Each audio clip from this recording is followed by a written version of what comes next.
Exciting adventure stories for children are hard to find, but this fascinating adaptation of John Weiss is a perfect play for youngsters everywhere. Hi and welcome to Learning with Fun and Educational channel. My name is Reet Udan and I have come with one interesting and adventurous story from 9th Standard State Board syllabus. The Swiss Family Robinson is a well-known adventure novel that people of many countries have enjoyed for more than 200 years.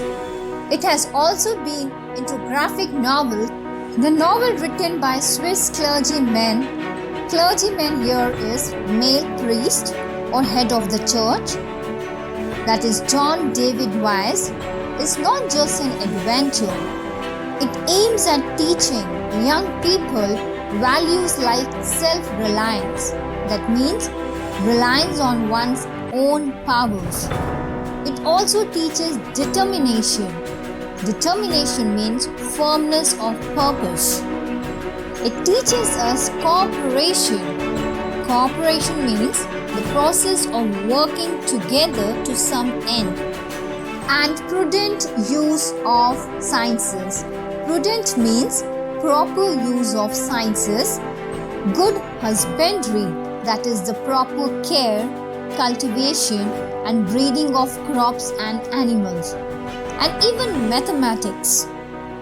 Some elements of the novel do stretch reality to a certain extent, but we must consider that it is a work of fiction, that is imagination, and it is not a fact file.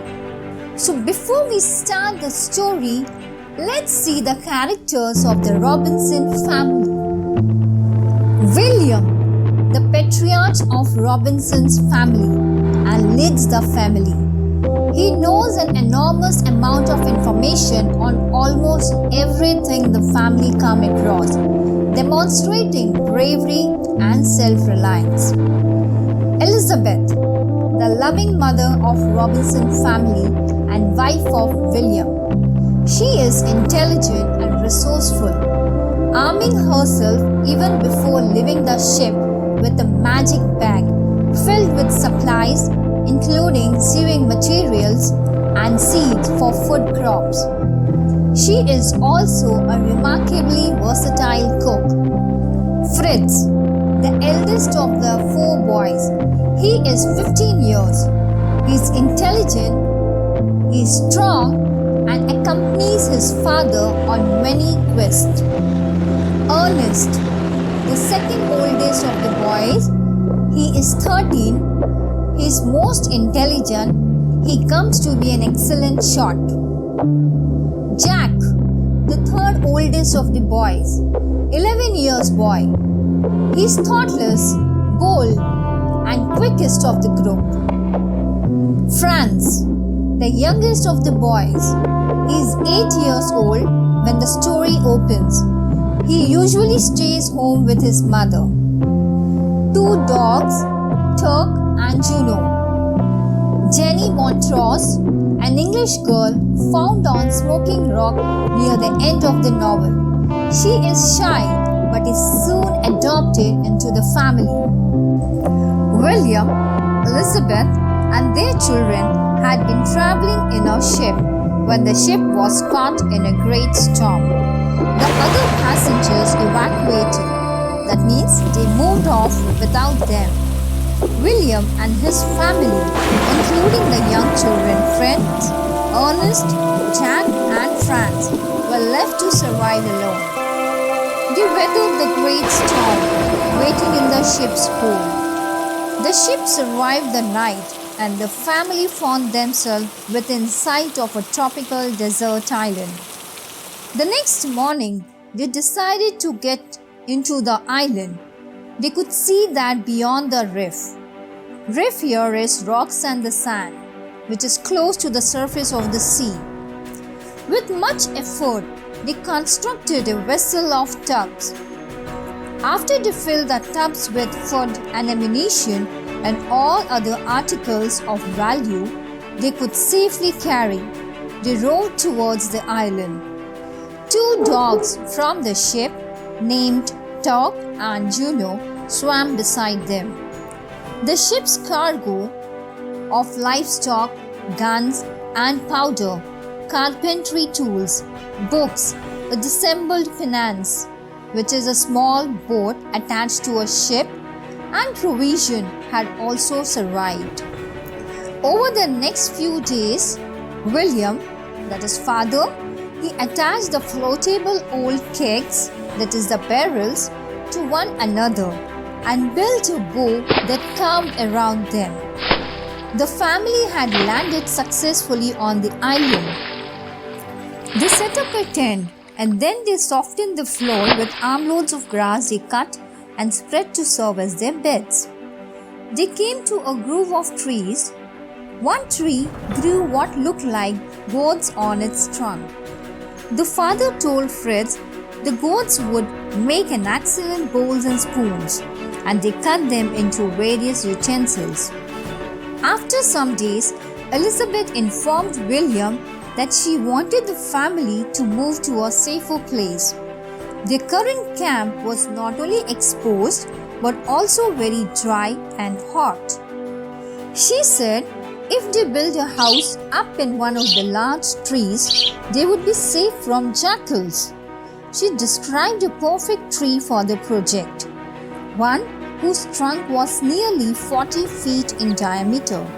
The branches were very long and extended straight out from the trunk, making them a perfect platform for a structure. Later, when determining the height of the lowest branches, the father taught the boys geometry and how to use triangles to measure big objects. He measured a defined distance from the trunk. Then he calculated the angles using several measured rods, determining that the lowest branch was 30 feet off the ground.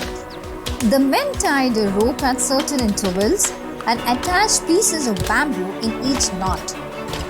Thus, they created their ladder. Father returned to the beach and collected driftwood. Driftwood is pieces of wood which are floating in the sea. He thought it would be perfect to build a sledge on runners rather than wheels. Later, they used it to transport materials. Meanwhile, Elizabeth announced that the garden she had been tending was producing healthy plants. Corns, melons, pumpkins, and cucumbers were already growing. The next day, only the father and friends traveled to the woods, exploring and finding such exotic plants as one with waxy fruit, from which the candles could be made. Fritz discovered a tree exuding, that is, giving out a rubbery sap, from which his father claimed that they could make boots. Thinking ahead of the winter, father decided to create a safe place from the elements, a strong storage spot to protect themselves and their belongings. Fritz came up with an idea of a cave. Not finding one, they thought of carving out their own cave in the rock, abutting, that means having a common boundary, their camping site. On the smooth face of the rock, father marked the dimensions for an opening and they picked away at the hard surface with their axes, chisels, hammers and shovels. Over the next several days, the family cut the windows in the rocks to allow for cross currents of air and for sunlight to enter the cave. When they had finished, they had 4 rooms, complete with a fireplace. They now had a new winter home. Because of the low light, the cave house they had built felt oppressive. Here, oppressive means distressing. To remedy this, father and Jack rigged up a new light. They found a bamboo pole that would reach from the floor to the ceiling. Then after securing it, Jack climbed to the top of the pole and hung a large oil lamp that they had rescued from the ship.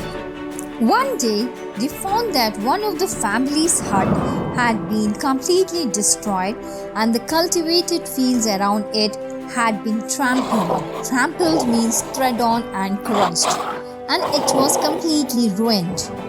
There were huge footmarks everywhere. Father saw massive damage to trees as well as many huge footprints which he identified as belonging to an elephant hut. The next morning, the family began to design a new defense to discourage all wild animals from entering their cultivated lands. They also finalized their ideas about the new residence.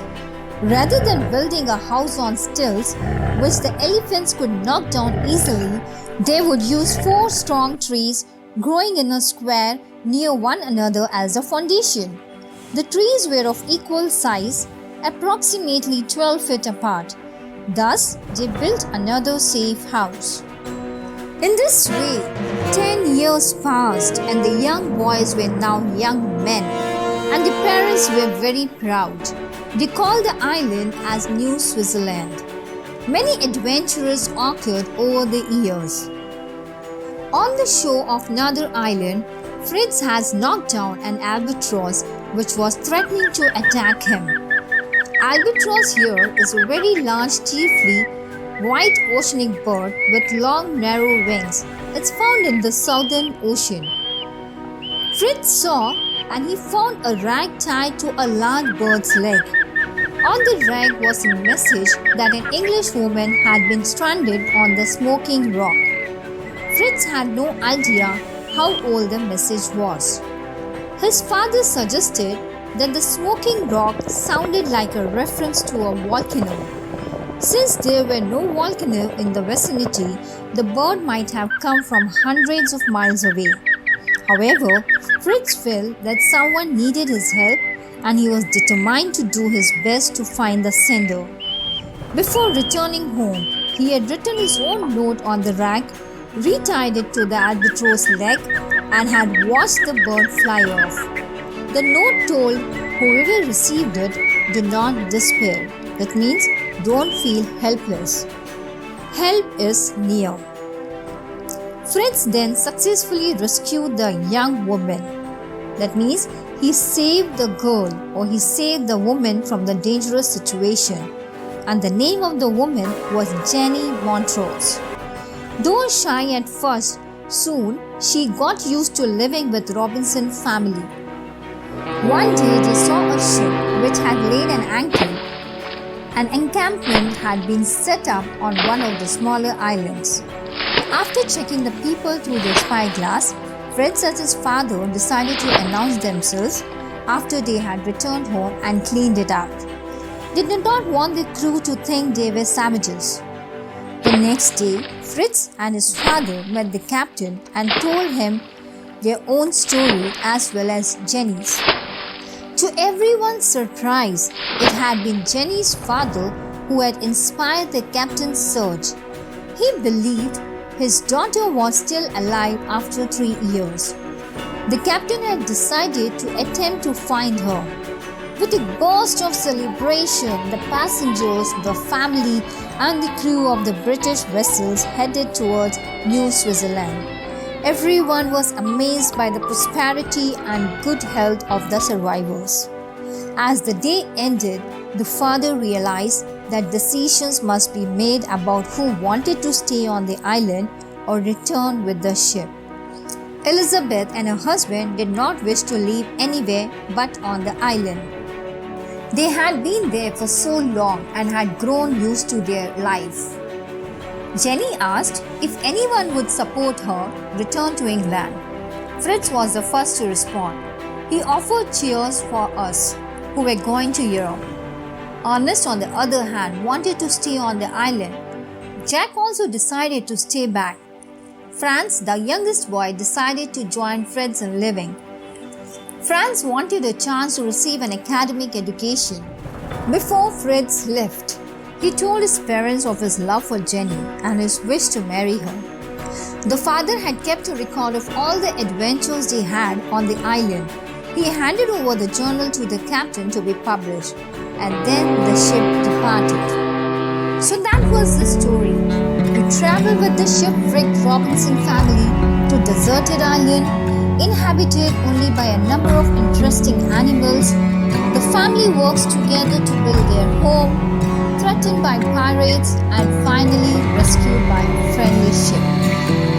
If you wish to get more such interesting stories, don't forget to press the red subscribe button and click on bell icon, and you will be the first to get the latest updates. If you have any questions or suggestions, please comment below in the comment box and I'll be happy to reply your comments. So don't forget to like, share and subscribe the video. Thank you so much. Stay safe.